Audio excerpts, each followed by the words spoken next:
Capítulo 28. Drevlin, Reino Inferior. Vane fue el primero en recuperar el conocimiento. Abrió los ojos y echó un vistazo a su alrededor, a la nave dragón y a sus otros dos ocupantes. Escuchó el grave retumbar de un trueno y, por un instante, lo acometió de nuevo el pánico. Después se dio cuenta de que la tormenta estaba a bastante distancia. Miró fuera y observó que el tiempo estaba en calma y que solo empapaba la nave una lluvia ligera. El espantoso vaivén había cesado. Todo estaba tranquilo, nada se movía. Hugh yacía en el suelo entre los cables, con los ojos cerrados, el brazo y la cabeza ensangrentados, y una mano asida a uno de los cables como si su último esfuerzo hubiera sido un intento final para salvar la nave. Alfred estaba tendido de espaldas, y no parecía herido. Vane recordaba un poco del aterrador descenso a través de la tormenta, pero tenía la vaga impresión de que el chambelán se había desmayado en algún momento de la caída. También a él le había entrado pánico, más incluso que cuando el elfo se le había arrojado por la borda. Entonces todo había sucedido tan rápido que apenas había tenido tiempo de sentir miedo. La caída en el torbellino, en cambio, le había parecido eterna y el pánico le había atenazado más y más a cada segundo. Realmente había llegado a pensar que iba a morirse de miedo. Entonces la voz de su padre le había susurrado unas palabras que lo habían adormecido. El príncipe intentó incorporarse hasta quedar sentado. Se sentía raro, y no dolorido, sino raro. Notaba el cuerpo demasiado pesado, como si una fuerza tremenda lo empujara contra el suelo, aunque no tenía nada encima. Atemorizado, Vane lloriqueó un poco ante la sensación de encontrarse solo. Aquel extraño estado no le agradaba, y se arrastró hasta Alfred, para intentar despertarlo. En ese momento vio la espada de Hugh en el suelo, debajo del cuerpo del asesino, y se le ocurrió una idea. «¡Podría matarlos a ambos ahora!», murmuró, asiendo con fuerza el amuleto de la pluma. «Podríamos librarnos de ellos, padre». «¡No!». La réplica fue seca y cortante, y sorprendió a Vane. «¿Por qué?». «Porque los necesitas para salir de donde estás y llegar junto a mí. Pero, antes de eso, quiero que lleves a cabo una tarea. Habéis aterrizado en la isla de Drevlin, en el Reino Inferior. Ocupa esta tierra un pueblo conocido como los Gex. En realidad, me alegro mucho de que el azar te haya conducido ahí. Había pensado en acudir yo mismo cuando tuviera una nave. En esa isla existe una gran máquina que me intriga mucho. Fue construida hace mucho tiempo por los Sartán, pero nadie ha conseguido descubrir con qué propósito. Quiero que la investigues mientras estés ahí. Hazlo y averigua lo que puedas sobre esos Gex. Aunque dudo que me sean de mucha utilidad para la conquista del mundo, conviene saber cuándo sea posible el de los pueblos que me disponga a conquistar. Tal vez incluso puedan servirme de algo. Debes buscar la ocasión para informarte, hijo mío. La voz se desvaneció y Vane frunció el entrecejo. Ojalá Sinistrad abandonara aquella irritante costumbre de decir «cuando yo conquiste, cuando yo gobierne». El príncipe había decidido que debía empezar a emplear el plural. «Cuando nosotros...». «Es lógico», se dijo. «Mi padre no puede saber mucho de mí todavía, y por eso no me ha incluido jamás en sus planes. Cuando nos reunamos llegará a conocerme, se enorgullecerá de mí y se alegrará de compartir su poder conmigo. Me enseñará toda su magia, lo haremos todos juntos, y no volveré a estar solo». Hugh empezó a gemir y a volverse, por lo que Vane se apresuró a tenderse de nuevo en la cubierta y cerró los ojos. Hugh se incorporó dolorosamente, apuntalando el cuerpo con los brazos. Su primer pensamiento fue de absoluto asombro al descubrir que seguía vivo. El segundo fue que, aunque le hubiera pagado el mago elfo el doble de lo que le había pedido por el hechizo para la nave, seguiría pareciéndole barato. El tercer pensamiento fue para la pipa. Se llevó la mano bajo la túnica de un terciopelo llena de manchas y de humedad y la descubrió entera, a salvo. La mano observó a sus compañeros. Alfred estaba sin sentido. Hugh no había visto en su vida a nadie que se desmayara de puro miedo. Un tipo maravilloso para tenerlo cerca en un momento de apuro. El muchacho también estaba inconsciente, pero su respiración era cadenciosa, y sus mejillas tenían buen color. No apreció que estuviera herido. El seguro del futuro de Hugh estaba vivito y coleando. «Pero antes», murmuró la mano, arrastrándose por la cubierta hasta el muchacho, es preciso que nos deshagamos de papá, si es realmente quien Albert me dijo». Con movimientos cautos y lentos, atentos a no despertar al chiquillo, Hugh pasó los dedos bajo la cadena de plata de la que pendía el amuleto de la pluma y empezó a levantarla del cuello del pequeño. La cadena se escurrió entre sus dedos. Hugh la miró, desconcertado. La cadena no le había resbalado de los dedos, sino que había pasado a través de ellos, literalmente. La había visto atravesar la carne y hueso con la misma facilidad que si su mano fuera intangible como la de un fantasma. Son imaginaciones mías. El golpe en la cabeza, murmuró, y agarró la cadena, esta vez con fuerza, y no encontró en la mano otra cosa que aire. Advirtió entonces que Bean había abierto los ojos y lo miraba, no con enfado o suspicacia, sino con tristeza. No se puede sacar, explicó. Ya lo he intentado. El príncipe incorporó el cuerpo. ¿Qué ha sucedido? ¿Dónde estamos? A salvo, respondió Hugh, sentándose también y sacando la pipa. Ya había dado cuenta de sus últimas provisiones de estretego y tampoco hubiera tenido que encenderlo de todos modos. Sujetó la boquilla entre los dedos y dio una chupada a la cazoleta vacía. —¡Nos has salvado la vida! —le dijo Vane—, incluso después de que intentara matarte. Lo siento de veras. Sus diáfanos ojos azules se alzaron hacia Hugh. —Es que te tenía miedo. Hugh dio una nueva chupada y permaneció callado. —Me siento muy extraño —continuó el príncipe con despreocupación, una vez aclarado por fin aquel pequeño asunto pendiente entre ambos—, como si me pesara demasiado el cuerpo. Es la presión de aquí abajo, el peso del aire. Ya te acostumbrarás. Quédate sentado y no te muevas. Vane obedeció, inquieto, y fijó la mirada en la espada de Hugh. Tú eres un guerrero y puedes defenderte de forma honorable, pero yo soy débil. ¿Qué otra cosa podría hacer? Al fin y al cabo, tú eres un asesino, ¿verdad? Te contrataron para darme muerte, ¿no? Y tú no eres hijo de Stephen, replicó Hugh. No, señor, no lo es.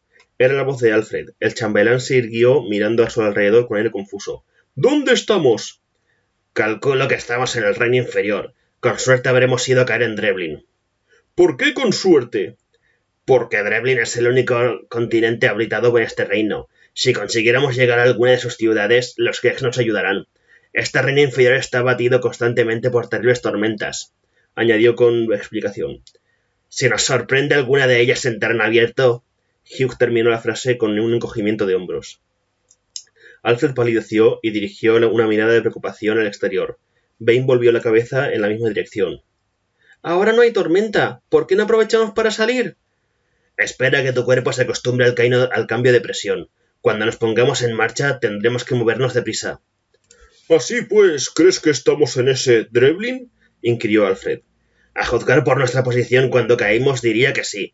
La tormenta nos arrastró un poco, pero Dreblin es la masa de tierra más grande aquí abajo y sería difícil confundirla. Si nos hubiéramos desviado demasiado de rumbo, no habríamos llegado a ningún sitio. —¿Tú has estado aquí antes? —afirmó Vane, sentado en la espalda muy erguida y los ojos fijos en Hugh. —Sí. —¿Cómo es? —preguntó con avidez. Hugh no respondió enseguida, sino que volvió los ojos hacia Alfred. Este había levantado la mano y lo observaba con perplejidad, como si estuviera seguro de que pertenecía a otra persona. —Sal afuera y compruébalo tú mismo, Alteza —dijo Hugh por fin. —¿Lo dices de veras? Vane se puso de pie con esfuerzo. ¿Puedo salir? Observa si encuentras algún signo de población Geg. En este continente hay una gran máquina. Si descubres alguna parte de esa máquina, sin duda habrá Gegs viviendo por los alrededores. No te alejes de la nave. Si te sorprende una tormenta sin un buen lugar para donde refugiarte, estarás acabado. —¿Es prudente eso, señor? —intervino Alfred, dirigiendo una nerviosa mirada al muchacho, que ya estaba escurriendo su pequeño cuerpo por un boquete abierto desde el casco. No llegará lejos. Terminará agotado antes de que se dé cuenta. Y ahora Vane está ausente. Cuéntame la verdad. Alfred palideció una vez más. Incómodo, cambió de postura. Bajó los ojos y se miró las manos, desproporcionadamente grandes.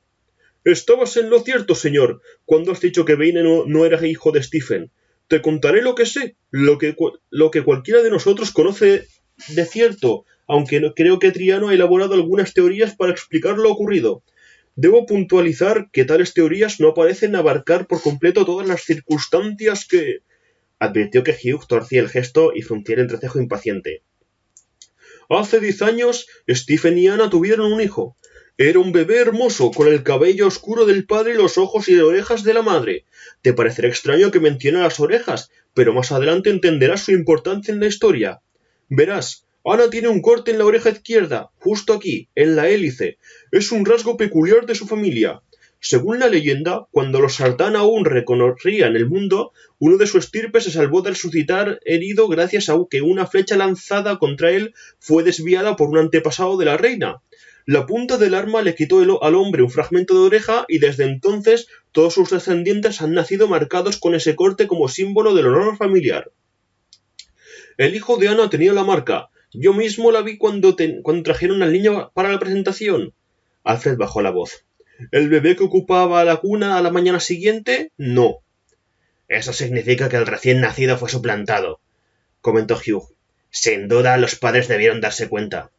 En efecto, todos lo advertimos. El bebé parecía de la misma edad que el príncipe, apenas un par de días de vida, pero aquel niño era rubio y tenía los ojos azules, pero no de ese azul lechoso que luego se vuelve castaño, y sus orejas tenían una curva exterior perfecta. Interrogamos a todos los moradores del palacio, pero nadie supo decir cómo se había efectuado la suplantación. Los guardianes juraron que no se había enterado nadie en los aposentos. Todos eran hombres fieles y Stephen no dudó de su palabra. La niñera pasó toda la noche en la habitación con el niño y se despertó para llevarlo al ama de cría, quien aseguró que había dado el pecho al niño mono de Ana. Debido a estos y otros indicios, Triano llegó a la conclusión de que el niño había sido cambiado mediante algún acto de magia. ¿Qué indicios? Alfred suspiró y su mirada se desvió hacia el exterior. Vane estaba de pie sobre una roca, escudriñando atentamente la lejanía. En el horizonte empezaban a asomar unos negros nubarrones orlados de relámpagos, y comenzaba a levantarse viento. Un poderoso encantamiento envolvía al pequeño. Todo el que lo miraba sentía el imperioso deber de amarlo. No, amarlo no es la palabra. El chambelán buscó el término adecuado. Idolatrarlo, tal vez, o perder el juicio por él. Verlo infeliz era una idea insoportable. Una lágrima que resbalaba de sus ojos no dejaba roto el corazón durante días. Antes habríamos perdido la vida para separarnos del pequeño. Alfred hizo una pausa y se pasó la mano por la calva. Stephen y Ana conocían el peligro de aceptar el niño como suyo, pero tanto ellos como todos los demás éramos totalmente impotentes para evitarlo. Por eso le pusieron por nombre Bane, que significa ponzoña o veneno en la lengua antigua. ¿Y cuál era ese peligro? Un año después de que se produjera la suplantación, en el aniversario del nacimiento del auténtico hijo de Ana, apareció entre nosotros un misteriarca del reino superior. Al principio nos sentimos muy honrados, porque hacía muchos siglos que no se producía una cosa igual, que uno de los poderosos magos del reino superior se dignara a rebajarse a abandonar su glorioso reino para visitar a sus inferiores. Sin embargo, nuestros vítores de orgullo y de alegría se nos helaron en los labios. Sinistrad es un mago perverso y se encargó enseguida de que lo conociéramos y lo temiéramos. Dijo que venía a honrar al pequeño príncipe y que le había traído un regalo. Cuando Sinistrad alzó al niño en sus brazos, hasta el último de nosotros supo de quién era en realidad el pequeño. Nadie podía hacer nada al respecto, por supuesto, pues no había modo de enfrentarse a un hechicero de la séptima casa. Triano, que es uno de los magos más sabios del reino, apenas pertenece a la tercera casa. Así pues, tuvimos que presenciar con unas fingidas sonrisas en los labios cómo el misteriarca colocaba ese amuleto con la pluma en torno al cuello de Bane. Sinistrad felicitó a Stephen por su heredero y se marchó. El énfasis que puso en la palabra nos causó a todos un escalofrío de horror, pero Stephen no pudo hacer otra cosa que idolatrar al pequeño con más intensidad que nunca, aunque empezaba a repugnarle su presencia. Hugh se mesó la barba y frunció el entrecejo. Pero, ¿por qué iba a desear una tierra en el reino medio un hechicero del mundo superior? Ellos nos abandonaron por su propia voluntad hace incontables siglos, y su reino tiene más riquezas de las que podamos imaginar según se dice. Ya te he dicho que lo ignoramos. Triano tiene varias teorías, la más evidente de las cuales es un plan de conquista, pero, si quisieran sojuzgarnos, podrían traer un ejército de misteriarcas y derrotarnos con facilidad. No, como he comentado, no tiene sentido. Stephen sabía que Sinistrad estaba en comunicación con su hijo. Bane es un espía muy astuto, ha descubierto todos los secretos del reino y tenemos la certeza de que los ha transmitido íntegramente a su padre. Parecía que la vida iba a transcurrir con normalidad a pesar de este incidente, pues han transcurrido 10 ciclos desde entonces y nuestra fuerza ha aumentado. Si los misteriarcos querían adueñarse de nosotros, podrían haberlo hecho ya. Sin embargo, últimamente ha sucedido algo que obliga a Stephen a quitar de en medio al suplantador. Alfred echó de nuevo un vistazo al exterior y observó al muchacho ocupado todavía en divisar una ciudad, aunque se le notaba visiblemente cansado y descansaba ahora sentado en la roca, en lugar de permanecer de pie. El chambelán hizo un gesto a Hugh para que se acercara y le cuchicheó al oído. ¡Ah, no espera otro hijo! ¡Ah! Hugh asintió, comprendido de pronto el meollo del asunto. Y ahora que tienen otro heredero en camino, quieren librarse del primero. ¿No es eso? ¿Qué hay de ese encantamiento? Triano lo ha roto. Le ha costado 10 ciclos de estudios, pero al fin lo ha conseguido. De este modo, Stephen se ha encontrado en disposición de... Alfred hizo una pausa y balbuceó, turbado. El rey ha podido... contratar a un asesino para que le diera muerte. ¿Cuánto tiempo hace que lo sabes? Desde el principio. Alfred se sonrojó. Por esta razón te seguí. ¿Y habrías intentado impedírmelo? No estoy seguro. Alfred frunció el entrecejo y sacudió la cabeza, desconcertado. No lo sé. Una semilla oscura cayó en la mente de Hugh y arraigó en ella, y creció deprisa, dando vuelta en su cerebro, echando flores y produciendo un fruto dañino.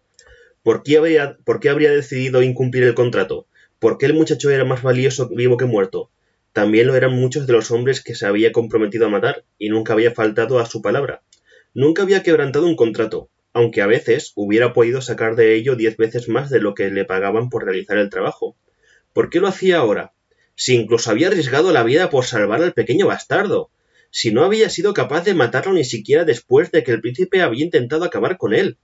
¿Y si el encantamiento no estaba roto?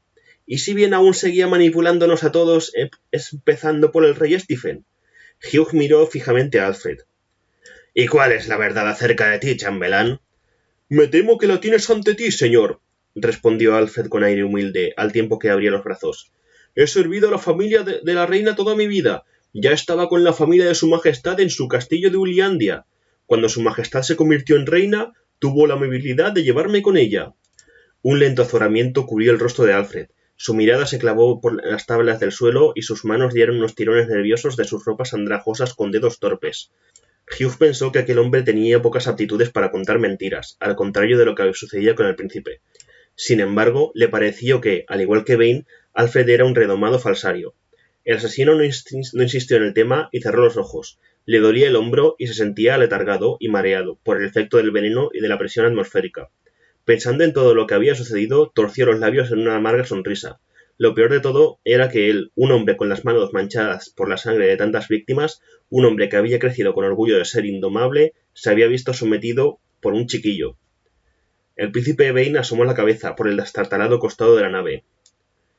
Creo que he visto la gran máquina. Está bastante lejos, en esa dirección. Ahora no se alcanza a ver porque la han ocultado las nubes, pero recuerdo hacia dónde quedaba. Vayámonos enseguida. Al fin y al cabo no es tan peligroso, solo un poco de lluvia y... Un rayo cayó de las nubes con una explosión que abrió un agujero en la coralita. El trueno consiguiente hizo temblar el suelo y estuvo a punto de derribar al muchacho. Ahí tienes, comentó Hugh. Otro relámpago descargó con una fuerza descomunal.